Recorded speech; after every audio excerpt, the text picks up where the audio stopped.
So these guys are going to play softly in the background, but if you can't hear me, because I'm just going to give a toast to John Hanley as best I can. We're here tonight to honor John as he retires from 50 years at AEMA or whatever. And so I just put together a few words to say about him. It wasn't the first day that I met him on the first day of our residency. I actually met him the day before when we had a picnic for all the new residents at Sacramento Medical Center. So we met there, but what occurred was actually on the first day of our residency. We are assigned to the same rotation, and I showed up about 30 minutes early, but I forgot my stethoscope. So I called Jane, we lived about 20 minutes away, and I waited out in front of the Sacramento Medical Center for Jane to bring my stethoscope. And as I was waiting there, all of a sudden I heard a big thud. And I turned around, and laying about 20 feet away was a man who had jumped out of the psych ward on the sidewalk, groaning, barely breathing, blood coming out of his head, his arms and legs akimbo. There was nobody else around. So I ran over to him and I literally screamed, "Somebody call a doctor!" Well, they called the doctor, they got him into the ER on a gurney, and subsequently the gentleman died. So I went into my first rotation and met up with John again. And I told him about it, because it was pretty traumatic. And the God's honest truth is, he consoled me for a good 20, 25 seconds. And then said, "You got $5 I can borrow?" I would like to say I never got that $5 back and continue the myth that John Hanley is a forgetful, stumbling, bumbling guy. But that is nowhere near the truth. I got it back 100-fold.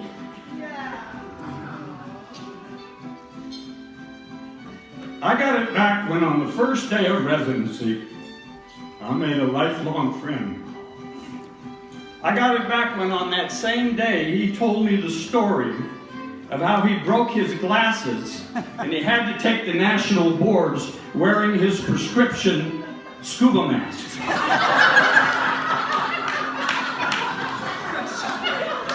I got it back when on the 8th week of residency, Jane and I were delighted to have a 2-hour picnic in a park in Sacramento, while John and Gwen, she was a stewardess at the time and met all the requirements of coffee, tea, when you could say that stuff. And they flew off to Tahiti for 48 hours. I got it back when I stayed with his parents on the way to Glacier National Park and met one of the finest couples I've ever known. I got it back when John and Gwen elected to come to Alaska a year after us for a position at ANMC. I warned the nurses there that he had a checkered past, having murdered his first family while under the influence of drugs. And after 5 years for manslaughter, he successfully completed the Become a Doctor program at Folsom. They bought it for at least a year while he was there. I got it back when they stayed with us and arriving in Alaska for what seemed like a year and a half. 3 months. And their dog Hugo decimated our backyard. I got it back when we worked together at ANMC and covered each other's patients so the other could go on a 1-hour run. I got it back when we went out on the chain to teach ACLS and confidently told the medics there, who were concerned about appendicitis in a 13-year-old boy, that it was merely a gastroenteritis and he could continue with us further out on the chain where his parents lived. And I got it back when the boy lived with Jane and I for 2 weeks as he recovered from surgery for his ruptured appendix. I got it back when we made village visits together out by Choke. I'd get up at 6 in the morning and spend an hour trying to get my government car started at 25 below, while he stayed in bed until 8 and called AAA on his government credit card. I got it back when we became business partners. Let me give you a souvenir of the business partners. Give him to the main action.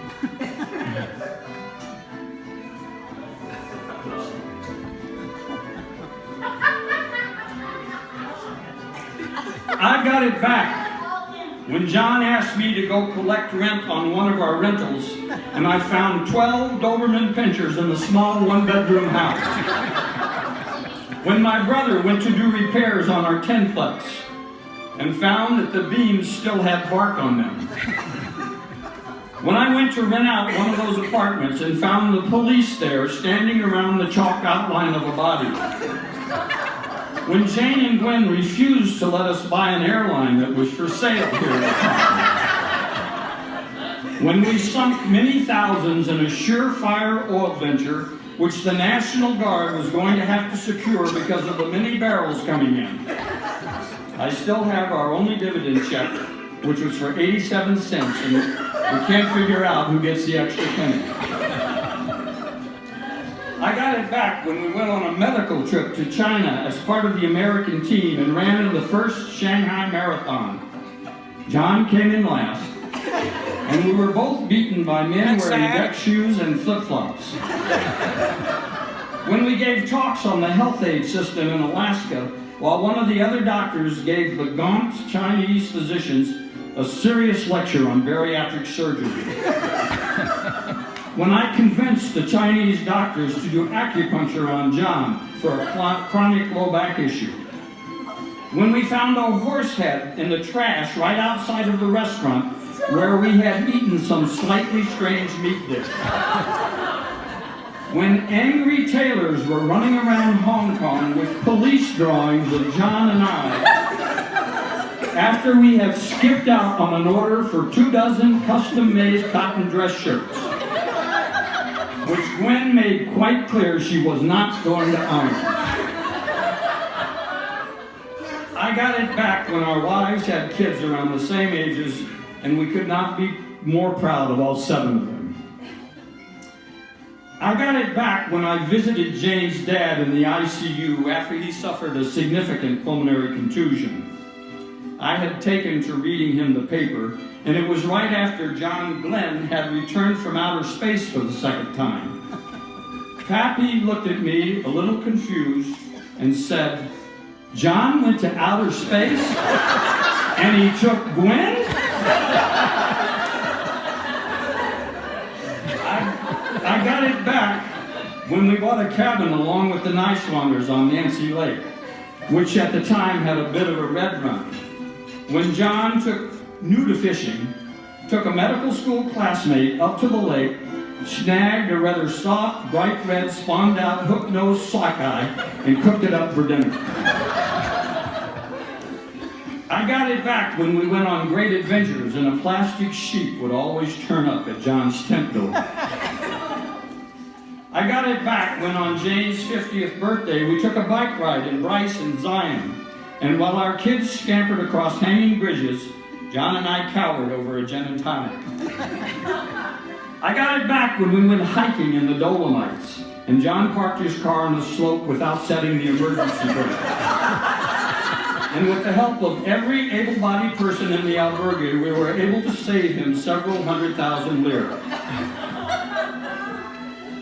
I got it back when we hiked into the lower Russian lakes with me carrying a 70-pound pack and a child on my front, and him scampering along with about 35 pounds worth of gear, only to find that he had forgotten his tent. So the 4 of us, and I don't know how many kids, had to sleep in the same 4-person tent.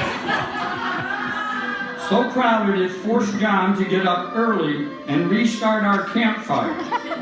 And I got it back when he poured a can of white gas on the night before embers, forcing everyone to get up as he screamed and threw a fireball across the camping area. I got it back 100-fold when, after a day of multiple calls from me as well as Gwen back in Sun Valley without an answer, I went to their apartment on Handy Circle, expecting to find the dead body of my good friend.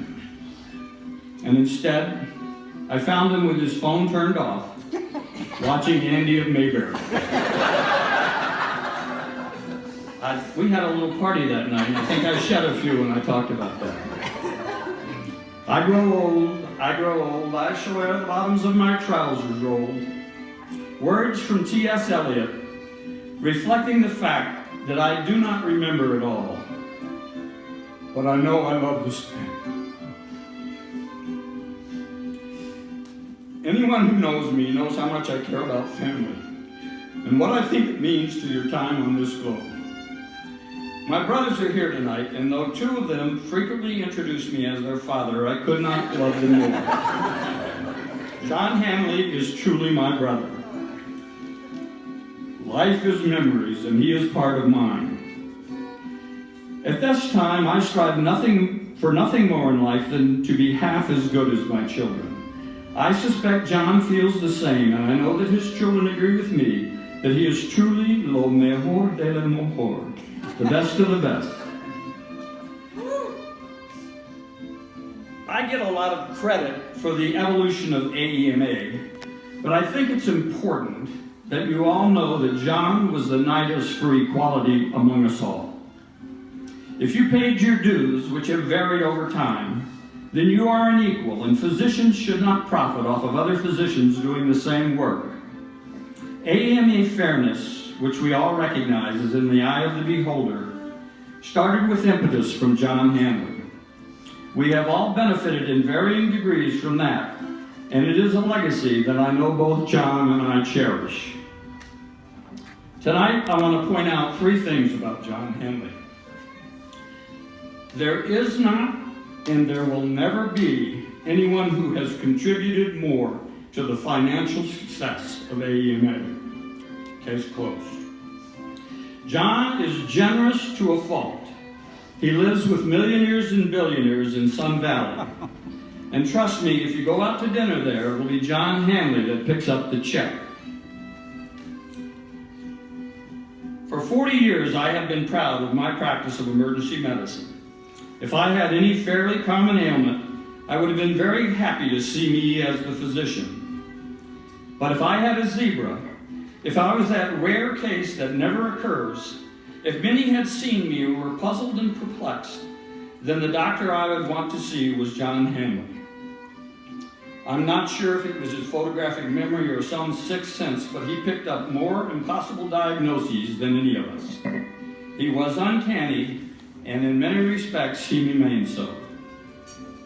A generous contributor with uncanny sense for the unknown. Does that sum up a career? I don't know. But what I do know is that AEMA is lessened by his retirement, can learn from his contributions, and he will always be my brother. Thank you.